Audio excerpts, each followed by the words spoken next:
Well, good morning, everyone. Good to see you. We're going to be this morning in the book of Ecclesiastes. And when I say we're going to be in the book of Ecclesiastes, we're going to be all over the place. Now, you are more than welcome to grab a Bible from the seats in front of you. If you have your phone and have a Bible app, you can actually use the little QR code thing in there. It'll say Bible on the link tree. That'll take you right to Ecclesiastes chapter 1. That's where we're going to begin today. So I'm going to ask a question. If you had a superpower, what would it be?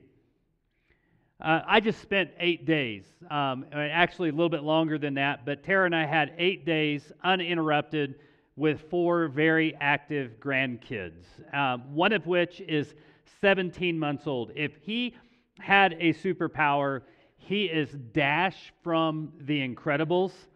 Like, you turn your head and he is gone, and he is into absolutely everything. The other one is he gets to be Godzilla when his 3-year-old sister is playing at her dollhouse, where he goes in and he just demolishes everything and she cries.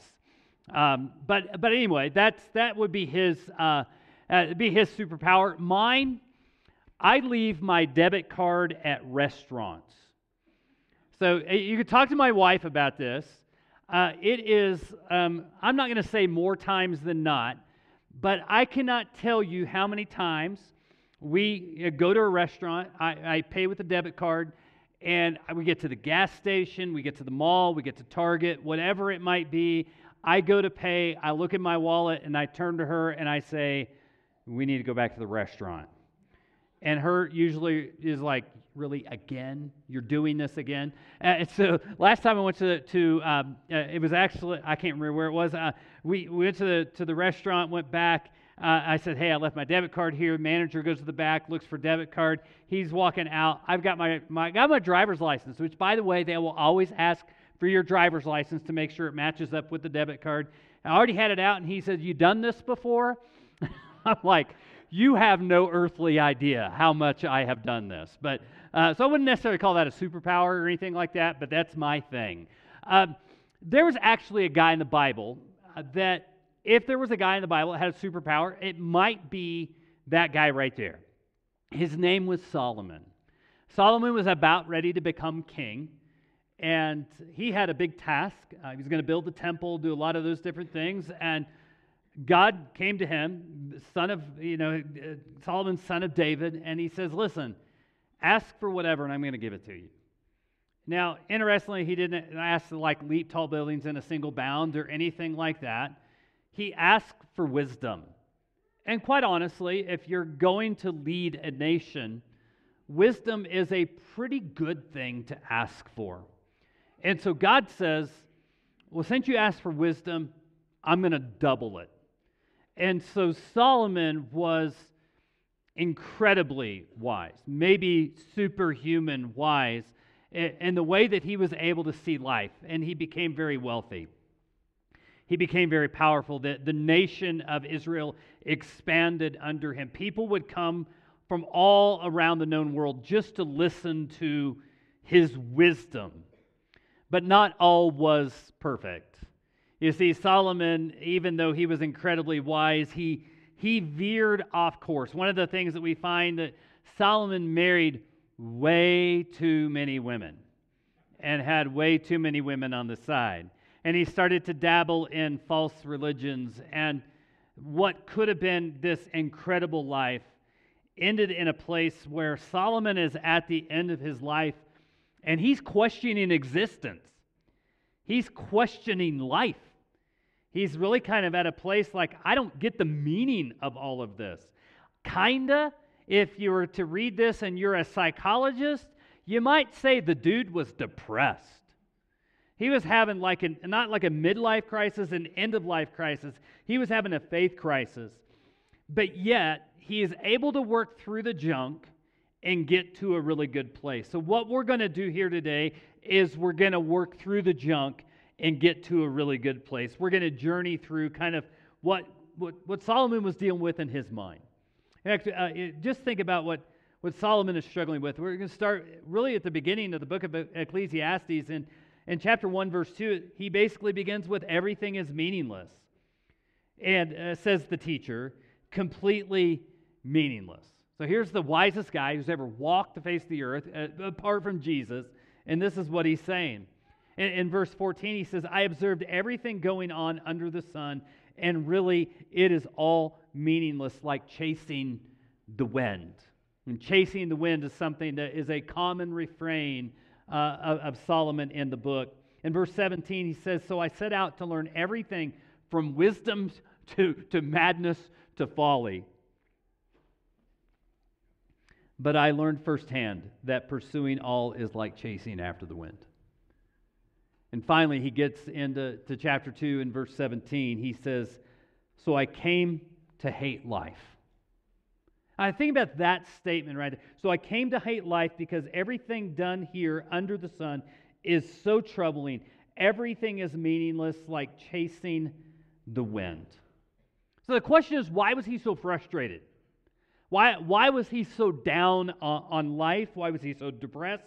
I mean, he had the wealth of Elon Musk or Jeff Bezos, and he had everything that the world says is it. Yet he said, it is all meaningless.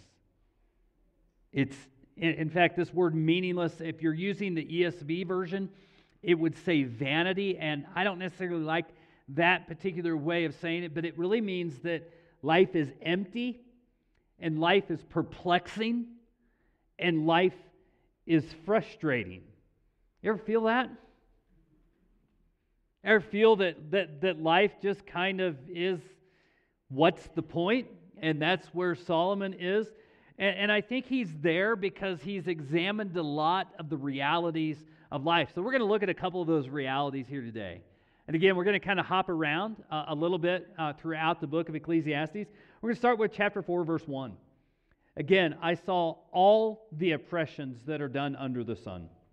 And behold, the tears of the oppressed, and they had no one to comfort them. On the side of their oppressors was power, and there was no one to comfort them. So he's looking at that there's people in this world that are just simply oppressed. We can talk about racism. We can talk about socioeconomic injustice. He was looking at all these different things and saying, people are oppressed. And he's like, it just doesn't settle with me. It's like it's something wrong with this. But it's not just oppression. Notice what is said in chapter 9, verses 15 and 16.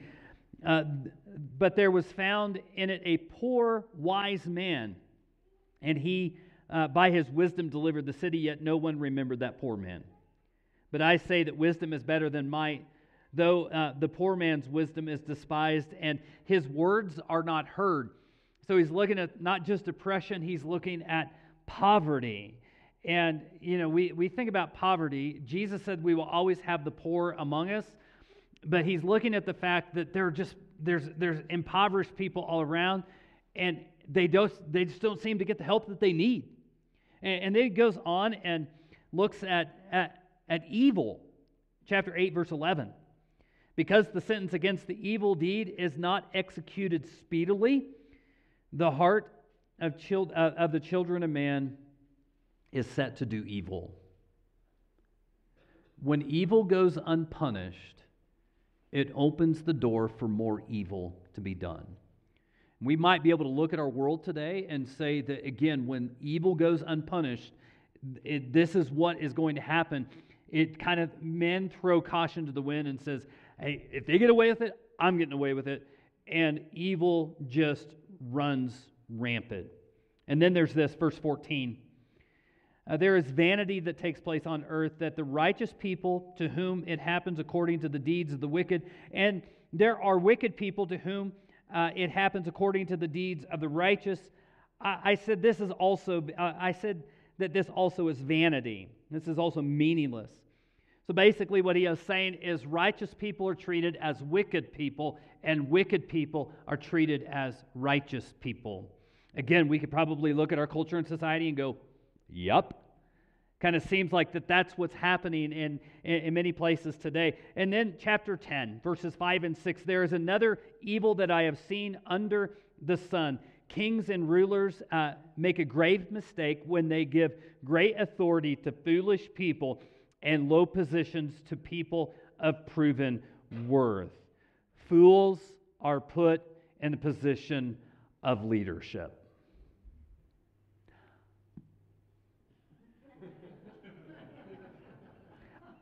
We can just leave that one right there. And as I say this, I'm in a position of leadership, and I am sure that there have been plenty of people through the years who have said, Schaefer's an idiot. Okay? So, but again, he's looking at this, and he's looking at all the poverty and oppression and wicked and evil and the fact that idiots lead us and so on. And so one of the things that he is saying is life isn't fair. Life's not fair. Hey, you ever feel that? Somebody else gets a promotion. So, somebody else gets the life that you feel like you deserve. Or maybe it's a medical diagnosis that you're thinking, why is this being visited upon me? And here's the reality. Life is not fair. This last week, again, Tara and I went up to Dodge City, Kansas. We took care of our grandkids for a while Mom and Dad went to California. They went to a conference and went to Disney and all that kind of stuff. We have a 3-year-old granddaughter who is her daddy. She's a clone of her daddy in so many ways. And one of the ways that she is like her dad is she hates to sleep. So when Zach, who is our son, was probably 2 or 3 years old, he would poke himself in the eyes, like do that thing, so as not to go to sleep. He hated sleep that much. Avery, like her daddy, hates sleep. And so we would put her in her bed, and as we put her in bed, she wouldn't get out of bed, but she would object strongly with this phrase over and over, it's not fair. It's not fair that the adults get to stay up and I have to go to bed. And I am not a compassionate person, so I am thinking in my mind, get used to it, sweet cheeks. Life ain't fair. Right? Because the reality is it's not. And Solomon's looking at life and it's like he's questioning very existence because life isn't fair. But it's not just that life's not fair. Let's look at Ecclesiastes chapter 3, verse 11. And he has made everything beautiful in its time. He has also put eternity into man's heart, yet so that he cannot find out what God has done from beginning to end. So there's a really kind of beautiful thing here, the eternity, and God has placed eternity in our hearts. But even with that, there's just certain things about God we can't explain. There's certain things, there's certain things about God that you will probably come to a pastor with a question like, why would God do? And I've had to learn through the years, I don't have to defend God. I don't have to explain God. In fact, one of the things that makes God God is there's certain things that we can't explain. But Solomon was struggling with this. And then chapter 9, verse 12, he says, for man does not know his time, like fish that are taken in an evil net, and like birds that are caught in a snare, so the children of man are snared at an evil time when it suddenly falls upon them. I can guarantee you, every single one of us at some point in time have gotten a call that we didn't expect. Every one of us has had a conversation with somebody that stopped us in our tracks. Just this week, I was up, like I said, in Kansas and went into Wendy's with our 2 youngest grandkids. And I ran into my high school basketball coach. How cool was that? I hadn't seen him in like over 30 years. And we were talking, and they were on a way to a funeral. They were on, actually, where my son ministers in Dodge City, they were on the way to the funeral there. Their nephew, 44 years old. Found a spot. 6 months later, he's gone. Have you ever been in one of those situations where you see somebody who has, like, they've saved all their life for retirement, and as soon as retirement happens, they are taken? It goes on to say this in chapter 2, verse 16, for of the wise as of the fool there is no enduring remembrance. seeing that in the days to come all will have been long forgotten, how the wise dies just like the fool. Now, I don't know when Jesus is coming back. Please don't ask me. My answer is, I don't know. But if it's another 200 years, all of us will be dead. And the truth of the matter is, no one will remember us. We might be a name in a family tree that somebody talks about, but there will be no remembrance of us. And then again, there's chapter 5, verse 15. As he came from his mother's womb, he shall go again, naked as he came, and shall take nothing for his toil, that he may carry away in his hand. Ever heard the statement, you can't take it with you? Solomon said it first. And so he looks at all of this, and he kind of basically says, listen, life is an exercise in futility. It just seems like we can work, and we can work, and we work, and it ends in nothing. And so he's kind of looking at life like life is not fair, and it's an exercise in futility. And then there's this. Chapter 7, verse 14, enjoy prosperity while you can, but when hard times strike, realize that both come from God. Remember that there is nothing, that nothing is certain in this life. I would underline that in my Bible. I'd highlight that in my Bible. There's nothing that is certain in this life. That's, listen, probably one of the hardest things for me to explain to people is that there's certain things that I can't explain, and the fact that life is there's nothing certain in life is one of those that perplexes us all. Why do good things happen to bad people? Why do bad things happen to good people? We struggle with things like that. But then again, in verse 18 of chapter 9, better to have wisdom than the weapons of war, but one sinner can destroy much that is good. In other words, a multitude of wisdom can be destroyed in one sinful act. That's a reality of life. In chapter 11, verse 2, Solomon says, but divide your investments among many places, or you do not know what risk might lie ahead. Ever sat with a financial advisor? What does the financial advisor say? Diversify. Why? Because there's no sure investment. Solomon knew this thousands of years ago. That nothing is certain. In fact, what he kind of comes into is what frustrates him with life, is that life is uncertain. You ever feel that? Hear the sirens? That's probably a reality, that life is uncertain for somebody right now.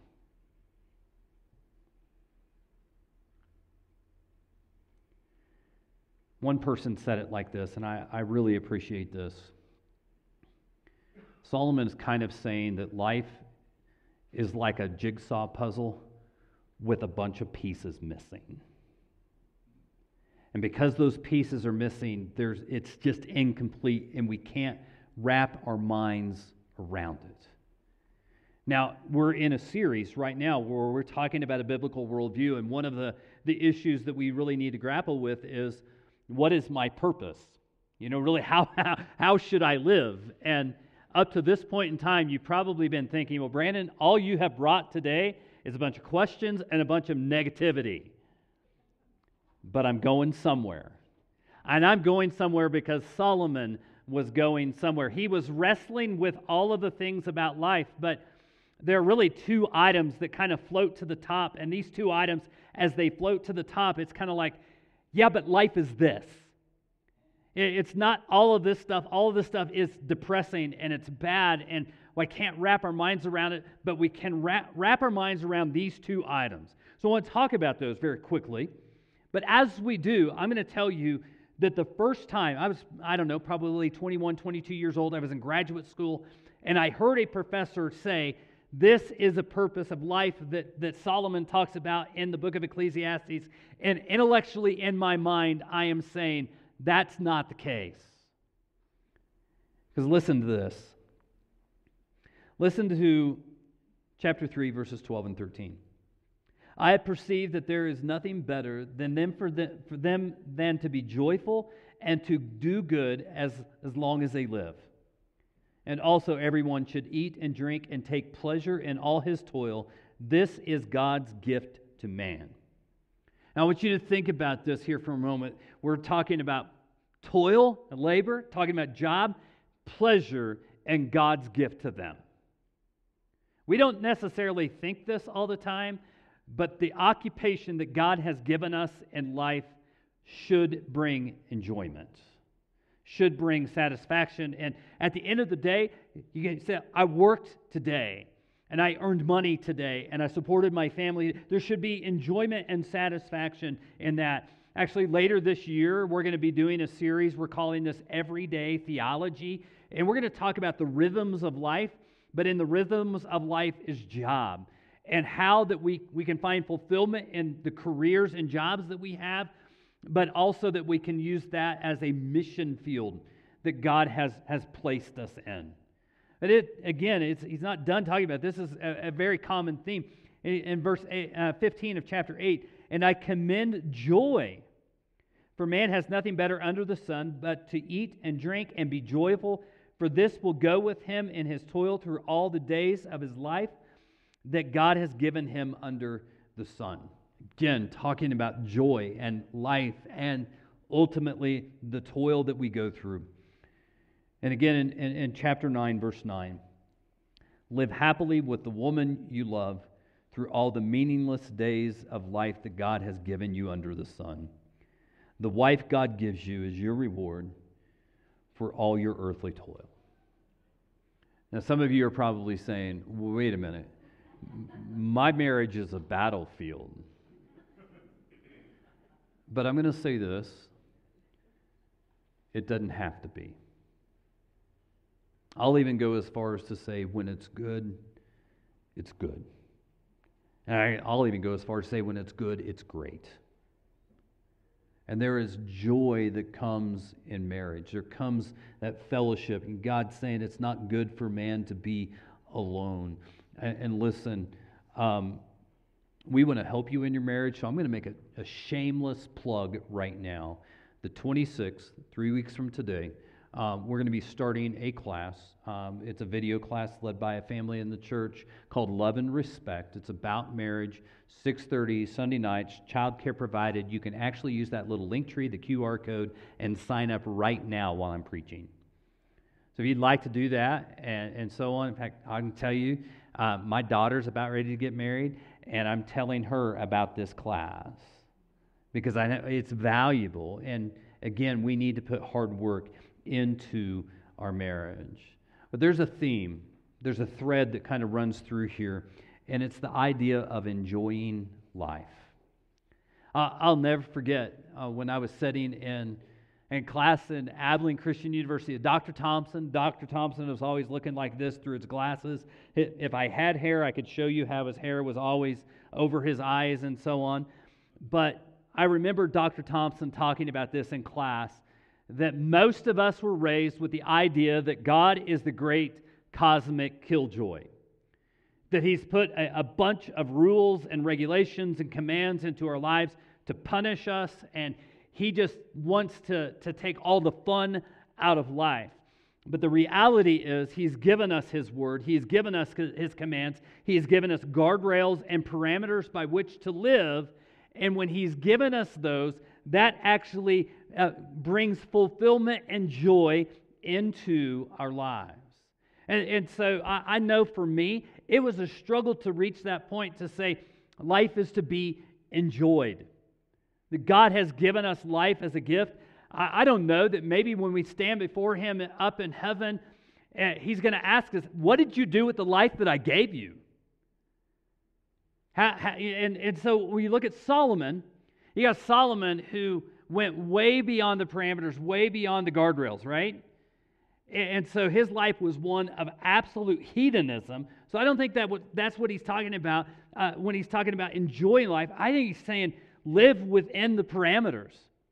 Live within those guardrails that God has given. Live a God-centered life.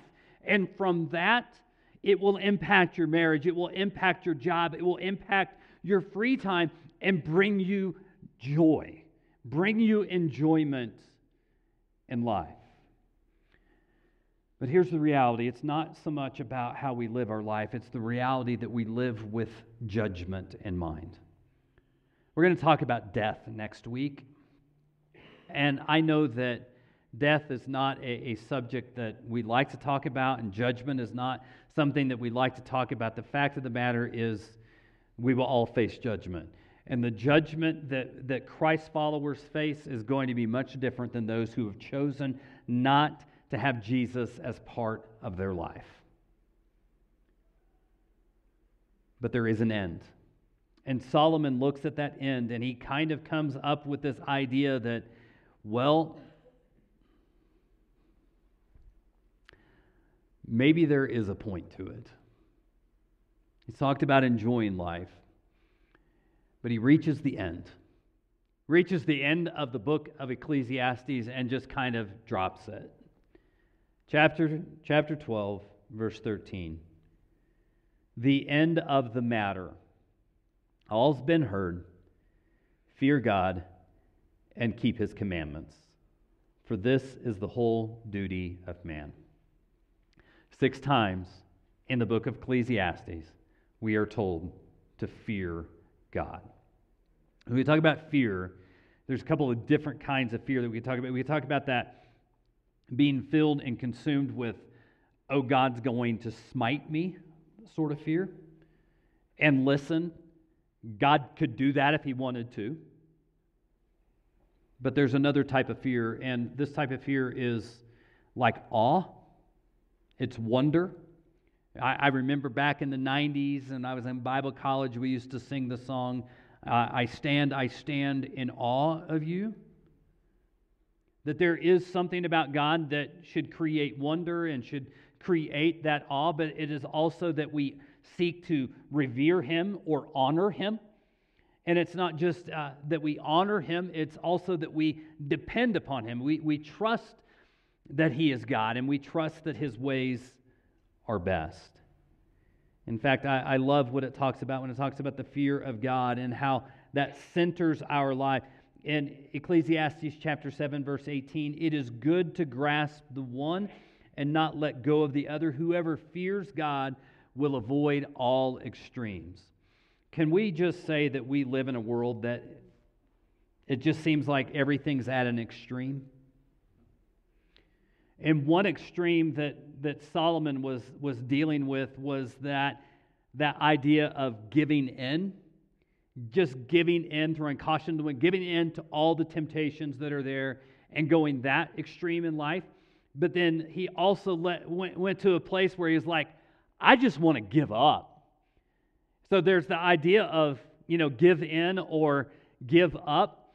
And I was actually talking with a friend a while back. In fact, we were in a car and we were actually listening to this kind of music, but we were listening to 80s hair metal. And then, he mentioned that I like 80s hair metal, but I also like the grunge music of the 90s. And there was really some philosophical sort of stuff that went along with that. You see, the philosophy of 80s hair metal was give in. Get whatever you want out of life.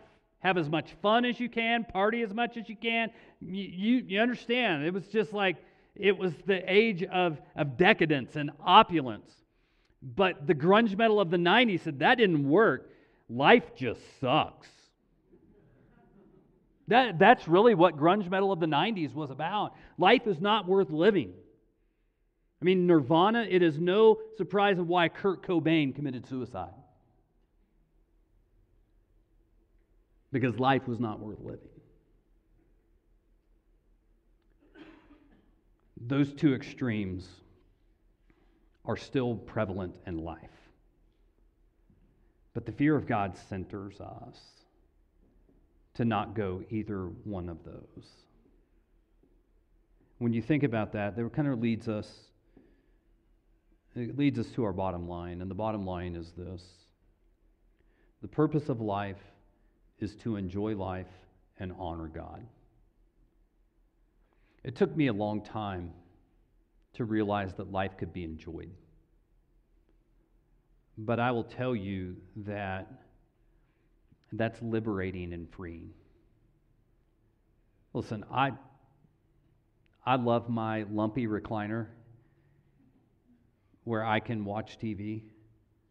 I enjoy watching basketball games. Yesterday was not as enjoyable because all my teams lost.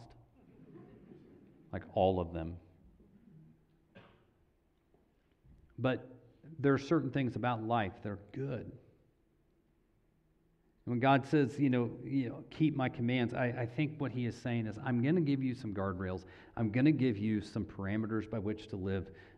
Live inside these, and you'll find that there's freedom in this. And so we've been doing this thing this year, and we will continue to do this, of kind of talking about how we can own things, but, head, heart, hands.